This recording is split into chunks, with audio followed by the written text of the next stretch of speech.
बिस्मिल्लाहिर्रहमानिर्रहीम। अस्सलामुअलैकुम वरहमतुल्लाहि वबरकातुहू। औज़ु बिल्लाहि मिनश्शैतानिर्रजीम। बिस्मिल्लाहिर्रहमानिर्रहीम। अल्हम्दुलिल्लाहि रब्बिल आलमीन वस्सलातु वस्सलाम अला रसूलिस सकलैन महबूब रब्बिल मशरिक़ैन वल मग़रिबैन जद्दुल हसन वल हुसैन अबिल क़ासिम मुहम्मद सल्लल्लाहु अलैहि वसल्लम। सुम्मा सलातु वस्सलाम अला आलिहि तय्यबीन अत्ताहिरीन अल मासूमीन अल मज़लूमीन अल्लज़ीना अज़हबल्लाहु अन्हुम रिस्सा व तहहरहुम तत्हीरा व लानतुल्लाहि अला अअदाइहिम अजमईन मिनल आन इला क़ियाम यौमिद्दीन। अम्मा बाद फ़क़द क़ाल रसूलुल्लाह सल्लल्लाहु अलैहि वसल्लम अय्युहन नास क़द अक़बला इलैकुम शहर रमज़ान बिल बरकति वर रहमति वल मग़फ़िरा। मोहतरम सामीन, आप तमाम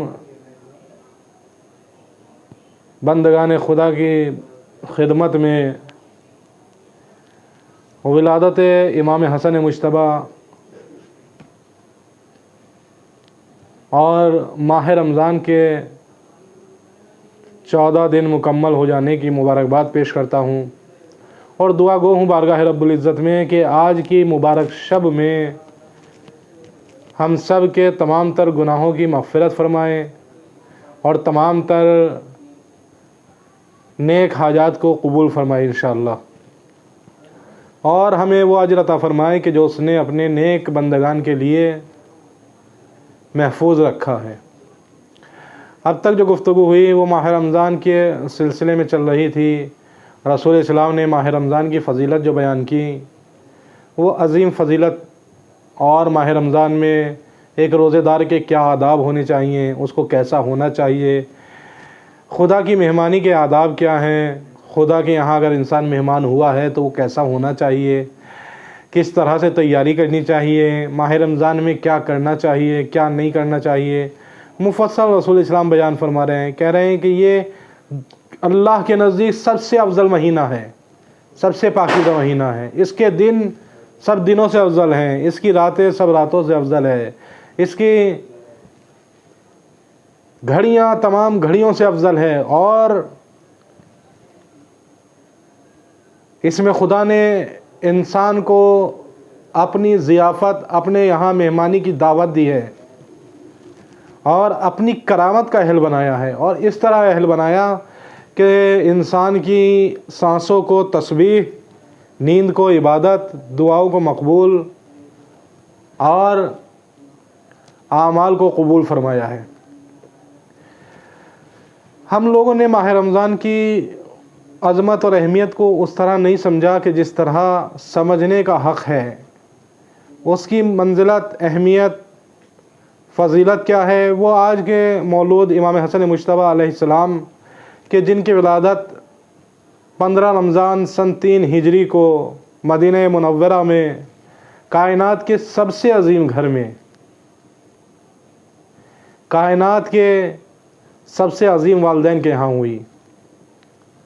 वालिद अमीरुल मोमिनीन अली इब्न अबी तालिब अलैहिस्सलाम, वालिदा फ़ातिमतुज़ ज़हरा सल्लल्लाहु अलैहा, और नाना रसूल खुदा दादा जनाब अबू तालिब, और उस घर में एक पाकीज़ा बच्चे की विलादत होती है। पहली खुशी, और रसूल इस्लाम तशरीफ़ लाते हैं, पूछते हैं इसका नाम क्या रखा है, कहा भी नाम नहीं रखा। रसूल इस्लाम मुस्कुरा कर कहते हैं कि इसका नाम हसन रखते हैं, और अपनी ज़बान मुबारक इमाम हसन मुज्तबा के दहन में दे देते हैं। इमाम हसन मुज्तबा ने नाना के लुआब को उनकी ज़बान से चूसना शुरू किया और यही उनकी ग़िज़ा करार पाई। लुआब रसालत से परवान चढ़े। यही इमाम हसन मुज्तबा मार्फत की उन मंजिलों में थे कि माह रमज़ान के सिलसिले में अगर हमें कुछ अहमियत उसकी समझनी है तो इमाम हसन मुज्तबा अलैहिस्सलाम से जो रिवायत वारिद हुई है उस रिवायत को हम पढ़ते हैं। वाक़ई इंसान के लिए एक आंखें खोल देने वाली बात है। इमाम हसन मुज्तबा फरमाते हैं कि इन्नल्लाह जाअला शहर रमज़ान मिज़बानन लिखल्क़िही फ़यस्तबिक़ूना फ़ीहि बिताअतिही इला मरज़ातिही फ़सबक़ क़ौमुन फ़फ़ाज़ू व क़स्सर आख़रून फ़ख़ाबू।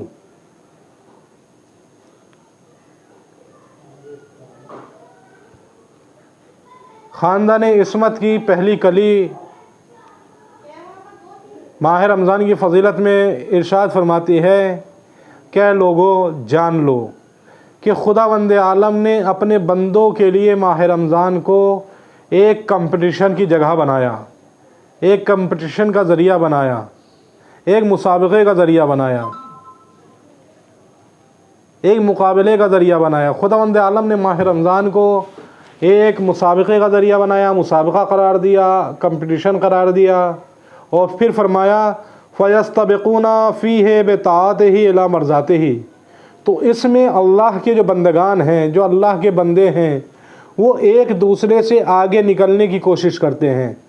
बिताअतिही इला मरज़ातिही, अपनी ताआत के ज़रिए, अपनी इताअत के ज़रिए, अल्लाह की जो इताअत बंदा कर रहा है उस इताअत के ज़रिए इला मरज़ातिही, किस तरफ? अल्लाह की मरज़ात की तरफ, अल्लाह की मर्ज़ी की तरफ। इताअत से रिज़ाए इलाही तक के सफ़र को रमज़ान कहा गया। ख़ुद इमाम ने फरमाया कि माह रमज़ान को, इमाम हसन मुज्तबा ने जिनकी शब विलादत है, फरमाया कि अल्लाह ने माह रमज़ान को एक मुसाबक़ा करार दिया बंदगान के लिए, एक कंपटीशन करार दिया बंदगान के लिए। तो इसमें एक दूसरे से सबक़त लेने की, आगे निकलने की कोशिश कर रहे हैं। बेताअतिही इला मरज़ातिही, अल्लाह की इताअत के ज़रिए अल्लाह की मर्ज़ी की तरफ। यानी अगर कोई रेस होती है, कोई दौड़ होती है, तो एक तरफ से इंसान दौड़ता है एक तरफ पहुंचने के लिए। पहुंचना कहाँ तक है? मर्ज़ी तक। पहुंचना किसके ज़रिए है? इताअत के ज़रिए। अब जिसकी इताअत जितनी मज़बूत होगी वो मर्ज़ी खुदा तक उतनी जल्दी पहुँचेगा। इताअत और मर्ज़ी इलाही का बहुत दक़ीक़ एक ताल्लुक़ है। इताअत और मर्ज़ी इलाही का एक बहुत ही लतीफ़ ताल्लुक़ है। लेकिन जितनी इताअत होगी उतनी रज़ा हासिल होगी, जितनी इताअत होगी उतनी रज़ा। इसीलिए बारगाह खुदावंदी में इबादत की उतनी अहमियत नहीं है, इताअत की अहमियत है। ये तमाम नमाज़ें, रोज़े, ये जितनी भी इबादत हैं, ये सारी की सारी इबादत खुदावंद आलम की इताअत को, इताअत इलाही को मापने का ज़रिया है।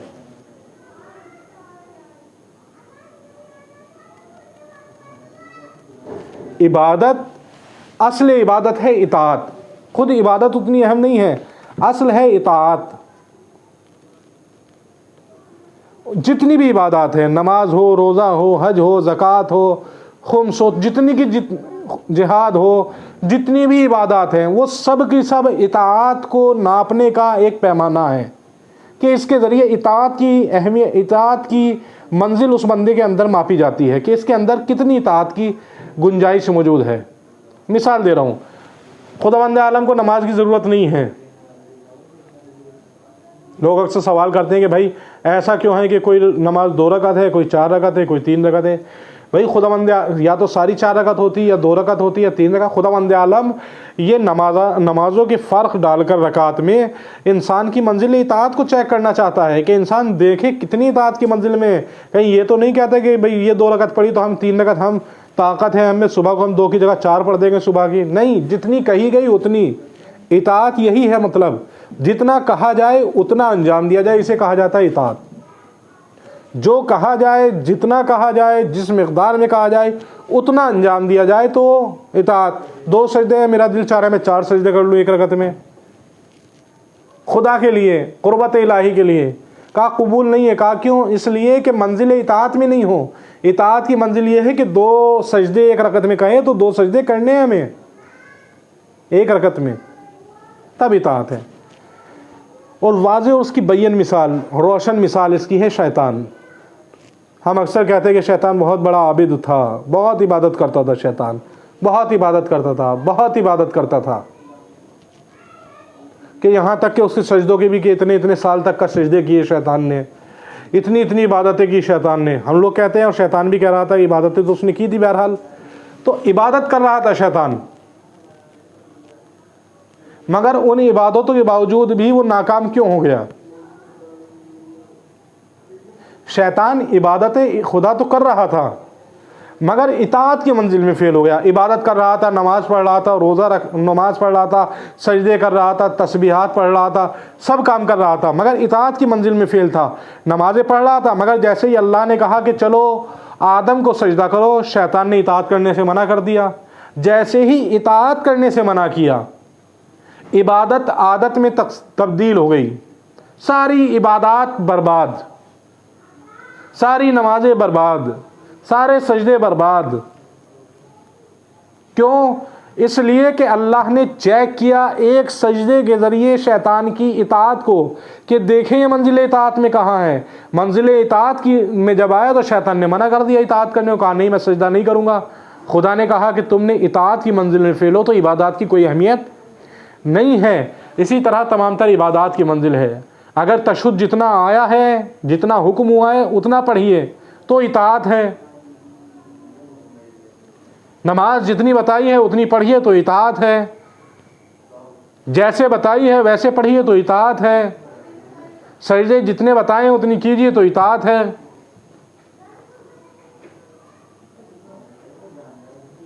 तमाम मामलात में इताअत की अहमियत है। इताअत में बंदे की मर्जी नहीं चलती कि मेरा दिल ये चाहता है। इताअत की मंजिल में बंदे का दिल नहीं चाहता कुछ भी। इताअत की मंजिलों में अल्लाह का जो चाहेगा वो करना पड़ेगा बंदे को, वही और खुशी के साथ करना पड़ेगा, तब इताअत की मंजिल है।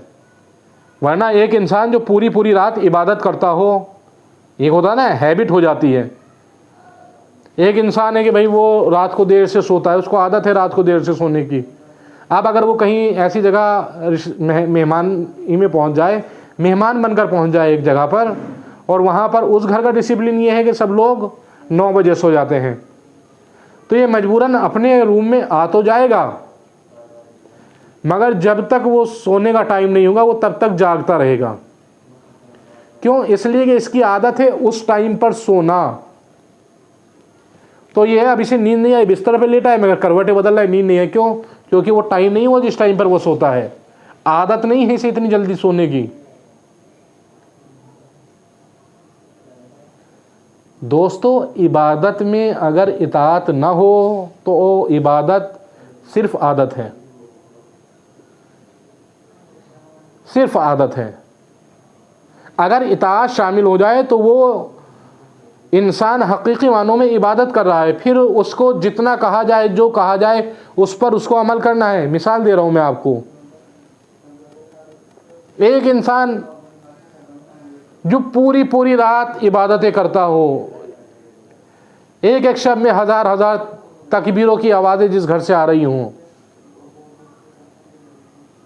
ऐसा इंसान जो पूरी पूरी रात खुदा की राज़ो नियाज में गुजार रहा हो, इबादतों में गुजार रहा हो पूरी पूरी रात, वो इंसान आप सोचिए पूरी ज़िंदगी उसको पूरी रात जागती हो गई।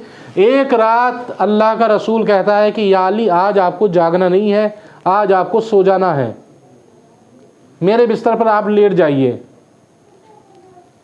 और वो इंसान जिसको अमीरुल मोमिनीन कहा गया, वो उस बिस्तर पर लेटा और सो गया। हम लोग हों कि जो सारी ज़िंदगी एक टाइम तक एक जिस्म को अपने आदत डाल दें कि पूरी रात जागना है, दिन में सोना है, जिनकी ऐसी आदत हो जाती है वह उनकी प्रॉब्लम होती है।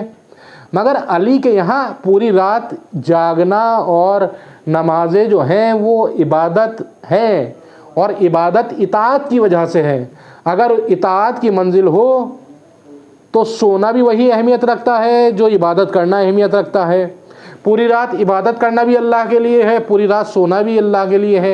यही वजह है कि अल्लाह की निगाह में भी दोनों मंजिलों में कोई फ़र्क नहीं रहा। अगर इबादतों में खुदा की मर्ज़ी हासिल होती है तो उस रात पूरी रात अगर अली इब्न अबी तालिब सोए हैं तो खुदा की तरफ से मर्ज़ी इलाही उनको बेच दी गई, नफ्स खरीद लिया गया।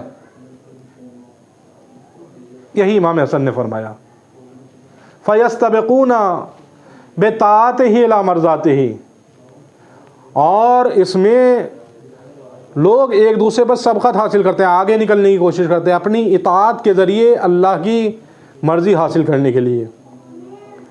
फसबक़ कौमुन फ़फ़ाज़ू, बस वो कौम जो आगे निकल जाएगी इताअत की मंजिल में। जो लोग भी इताअत की मंजिल में आगे निकल जाएंगे, फ़फ़ाज़ू, वो कामयाब हो जाएंगे। जो इताअत की मंजिल में आगे निकलेंगे वो कामयाब होंगे। वक़स्सर आखिरून फ़ख़ाबू, और जो पीछे रह जाएंगे, जो लोग आगे निकल जाएंगे वो कामयाब हो जाएंगे, जो पीछे रह जाएंगे वो फेल हो जाएंगे, बर्बाद हो जाएंगे। माह रमज़ान में यकीनन ये उन लोगों से खिताब है कि जो इस मुसाबक़े में, इस कंपटीशन में शिरकत कर रहे हैं। वो लोग जो रोज़ा ही नहीं रखते, वो लोग जो माह रमज़ान में भी उनके लिए आम दिनों की तरह है, जिनको कोई मतलब नहीं है माह रमज़ान चल रहा है, रोज़ा रखना है या नहीं रखना है, वो तो इस मुसाबक़े में, इस कंपटीशन में शिरकत भी नहीं कर रहे हैं, पार्टिसिपेट भी नहीं कर रहे हैं। उनकी बात नहीं हो रही है, ये उन लोगों की बात हो रही है कि जो इसमें मुसाबक़े में शरीक हैं। तो इनमें भी जो इताअत इलाही से मर्ज़ी इलाही की तरफ जब मुसाबका होगा तो जो कौम आगे निकल जाएगी वो कामयाब है। फ़फ़ाज़ू,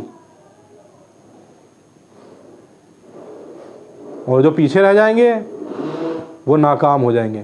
इसी तरह इस रिवायत को अगर गौर किया जाए, एक जगह और ये रिवायत वारिद हुई है इमाम हसन अलैहिस्सलाम से। ईद का दिन है, इमाम हसन जा रहे हैं एक जगह से, देखा कि कुछ लोग बेहुदा फजूल तफरी कर रहे हैं, मजाक कर रहे हैं। इमाम हसन ठहर जाते हैं और उनसे फरमाते हैं कि क्या तुम्हें नहीं मालूम अल्लाह ने रमज़ान को लोगों के लिए मुसाबिका और इम्तहान और मुकाबले का मैदान करार दिया है, ताकि इताअत खुदा के ज़रिए उसकी रज़ा को हासिल किया जाए। ध्यान रखो, जो आगे निकल गए वो कामयाब हो गए, जो पीछे रह गए वो फेल हो गए। फिर फरमाते हैं इमाम हसन, फल अजब व कुल्लुल अजब मिन ज़ाहिकिन, कह रहे हैं कि फिर कितने ताज्जुब की बात है उन लोगों पर कि जो इस तरह हंसी मजाक में इन सब चीज़ों की अहमियत को खो रहे हैं। इस मुसाबक़े में उतर तो गए हैं मगर कामयाबी नहीं हासिल कर रहे हैं। क्यों? इसलिए कि ये तो इसको एक मजाक समझ रहे हैं, हंस रहे हैं, खेल रहे हैं। यकीनन खुदावंद आलम की बारगाह में अगर फैज़ हासिल करना है माह रमज़ान का, तो इंसान को कोशिश करना होगी इताअत इलाही को मुकम्मल तरीक़े से इताअत की मंजिलों में उतरना होगा। जो इताअत के मैदान में कामयाब होगा वही फ़जीलतों को हासिल करेगा, वही कामयाबियों को हासिल करेगा, वही शरफ़ को हासिल करेगा। दुआ गो हूँ बारगाह रब्बुल इज़्ज़त में इमाम हसन मुज्तबा अलैहिस्सलाम की शब विलादत के सदक़े में, ए मेरे माबूद, जो घर औलाद की दौलत से महरूम है, फ़ातिमा ज़हरा सल्लल्लाहु अलैहा के घर की पहली खुशी का वास्ता उन घरों में औलाद की दौलत अता फ़रमा। ऐ परवरदिगार जी, मोहम्मद वाले मोहम्मद का वास्ता जो साहिबान औलाद हैं उनको औलाद की नेक तरबियत करने की तौफ़ीक़ अता फ़रमा। जो मक़रूज़ हैं इमाम हसन का वास्ता उनके क़र्ज़ों की अदायगी फ़रमा। जो मजबूर हैं उनकी मजबूरी को दूर फ़रमा। जो परेशान हाल है उनकी परेशानी को दूर फरमा दे। ऐ मेरे माबूद, जो कोरोना के पेशेंट हैं, इस टाइम बीमार हैं, कोरोना के मरज़ में मुब्तला हैं, उन सबको शिफा अता फ़रमा और तमाम मोमिनीन को इस वबा से महफूज रख। ऐ परवरदिगार, इमाम ज़माना के ज़ुहूर में ताजील फ़रमा, हमें उनके असहाब व अंसार में जगह मुहैया फ़रमा। रब्बना तक़ब्बल मिन्ना इन्नका अंतस समीउल अलीम इन्नका अला कुल्लि शैइन क़दीर। वस्सलामु अलैकुम व रहमतुल्लाहि व बरकातुहू।